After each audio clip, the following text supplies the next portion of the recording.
Hey, I want to be vulnerable and transparent with you about how I'm processing this election. Even with all the excitement and growing support for Vice President Kamala Harris, I realized that probably early this time last week, I realized that I was feeling triggered with some anxiety about the outcome of this election.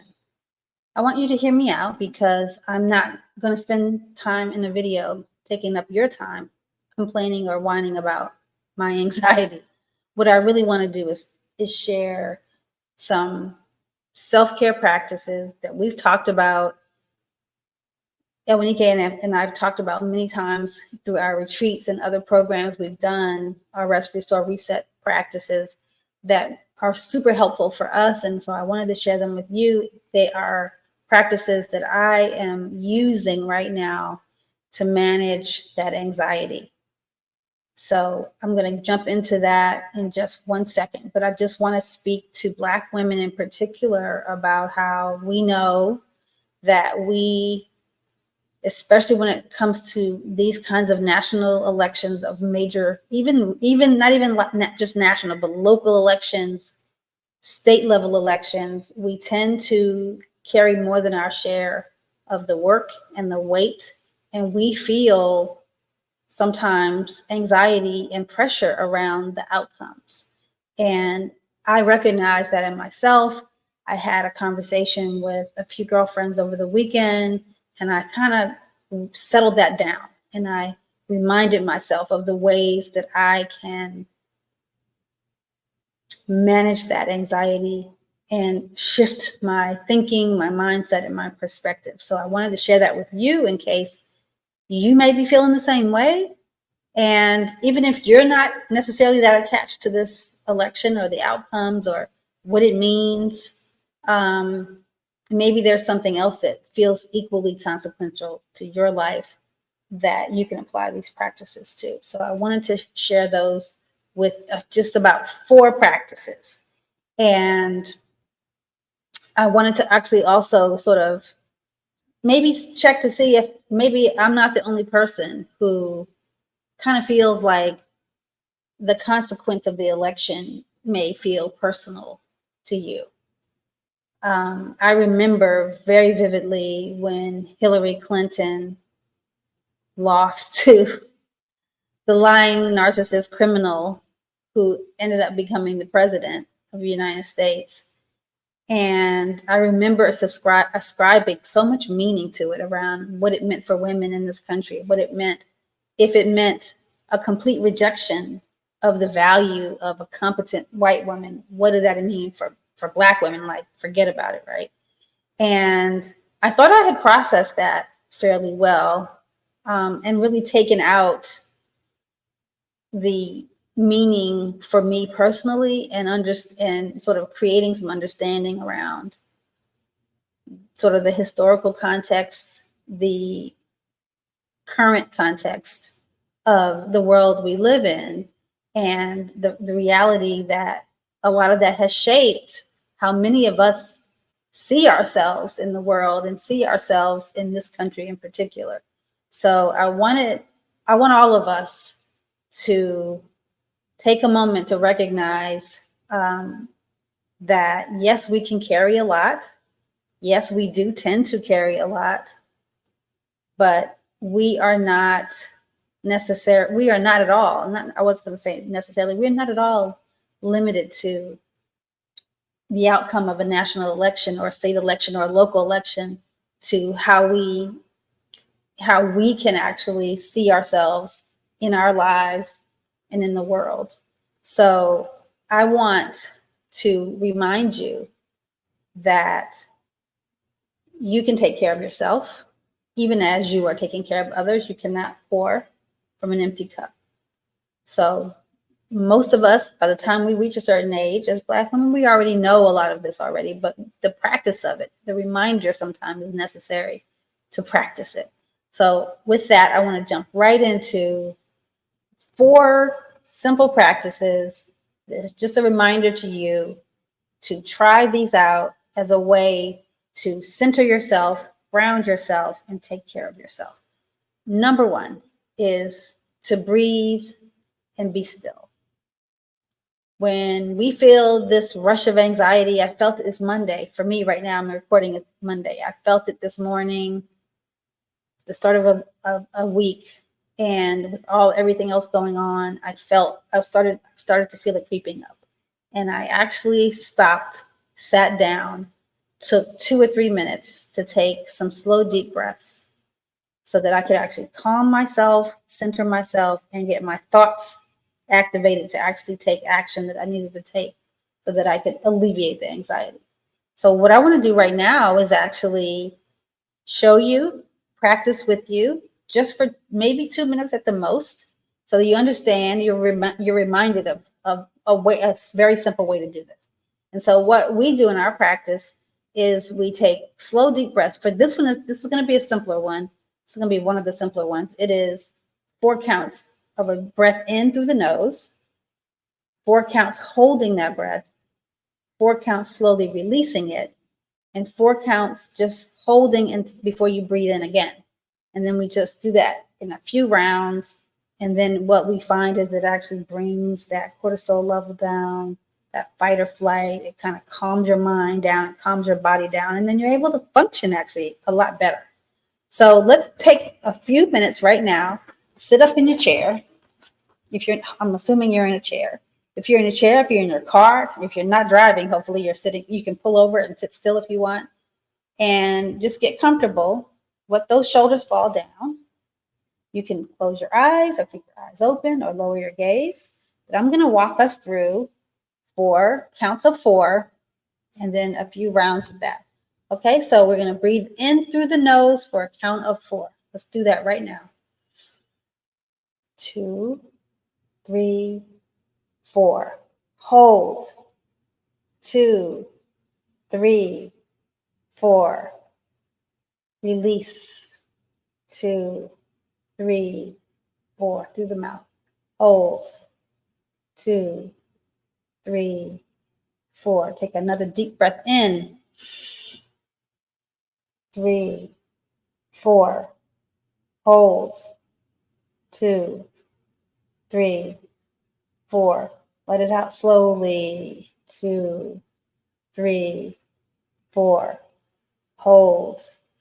2, 3, 4. Breathe in. 2, 3, 4. Hold. 2, 3, 4. Release. 2, 3, 4.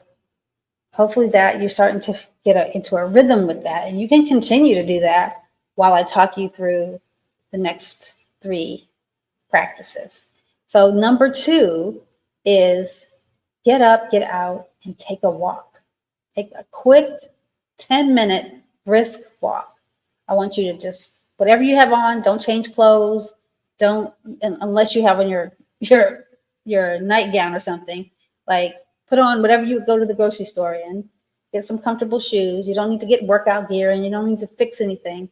Just put on a hat and some sunglasses, walk outside in one direction for 5 minutes and come back in another direction. Come back the same direction in 5 minutes. You can afford 10 minutes for yourself. You can afford to put your phone down for 10 minutes. You can take the time that you would have spent scrolling for 10 minutes or the time you would have spent walking to the bathroom and then getting distracted with something else and coming back for 10 minutes.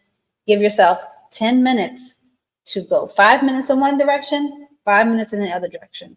Walk at a pace that is manageable for you. You're not going to break out into a big sweat, but it's a pace like if you were trying to hurry up and catch the bus, or you're trying to get inside that store or get to the register or grab the last item you needed before the register closes at the grocery store. Walk at a pace that's a quick pace, that's a normal pace for you, and allow your body to feel the movement and feel the blood flowing, and allow that blood flow to go to your brain and to give you maybe a little ounce, a tiny bit, a taste of endorphins that are going to actually make you feel good, and then actually activate your brain to actually work to find solutions or to or to use your superpowers and to do the things you need to do in the day. So anybody can take a 10-minute break. You just have to have the reminder to go do it. Number 3 is get into nature. I find, and I wonder if you feel the same way, but I find that being in nature has a way of giving us perspective. When we see the enormity of a tree on your block or anywhere you are, the enormity, the years and decades or maybe longer, hundreds of years that it may have taken to form a mountain. When you look at the depth or the flow of a body of water, like a creek or a lake or an ocean, when you hear birds chirping, and there's a reason, there's a communication, there's something in nature that calls them to do that.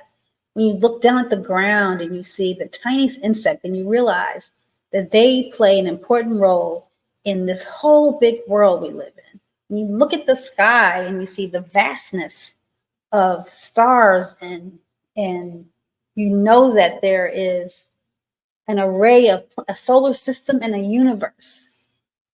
When you recognize that you are part of a creation that is so vast and so abundant and so much bigger than one moment in time.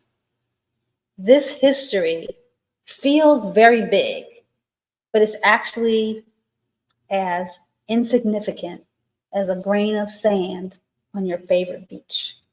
So allow nature to help you to put things in perspective. Number 4, the last thing, is to phone a friend, to have a conversation, to talk it out, reach out to a sister, a girlfriend, a mom, an auntie, grandmom, a feminine energy that you can trust to help you be grounded, a person, a female, a person who gets you and understands your feeling about maybe your place in the world, or maybe she doesn't understand all of that, but maybe she's the kind of person who connects to you and is the kind of person who can help you to ground yourself, and maybe you can ground each other. And so what I don't want you to do is to be calling to complain or to whine or to cry and be in a woe is me mode. I want you to phone this friend, this girlfriend, this mom, this sister from a place of solution finding, sense making, problem solving. So maybe you start with a question like, can we talk about how we're processing or feeling about this election? Maybe you can say, you know what, can you talk me off the ledge? Because I feel like I'm carrying too much personal baggage around the outcome of this election. Maybe she might even be feeling the same way. Maybe she's feeling some energy that she can't put her finger on. And maybe by you bringing it up, she's like, that's what it is. Because I know that I can't be the only Black woman in America who feels like there's a personal stake in this. And so maybe together you can support each other to put in place some practices that help you to stay healthy, to help you to stay calm, to help you to be together in this journey, so that no matter what the outcome is, we're all going to be okay. So I hope that this little pep talk, these little practices that I'm actually using myself to manage my own feelings and manage my own anxiety and emotions around this, maybe they'll be helpful for you. And if you know of a sister who you feel like you can already see she's starting to internalize and personalize the weight of this election on her own shoulders, please send this to her, call her, have a conversation with her, and let's just take care of each other. Let's take care of ourselves and let's take care of each other.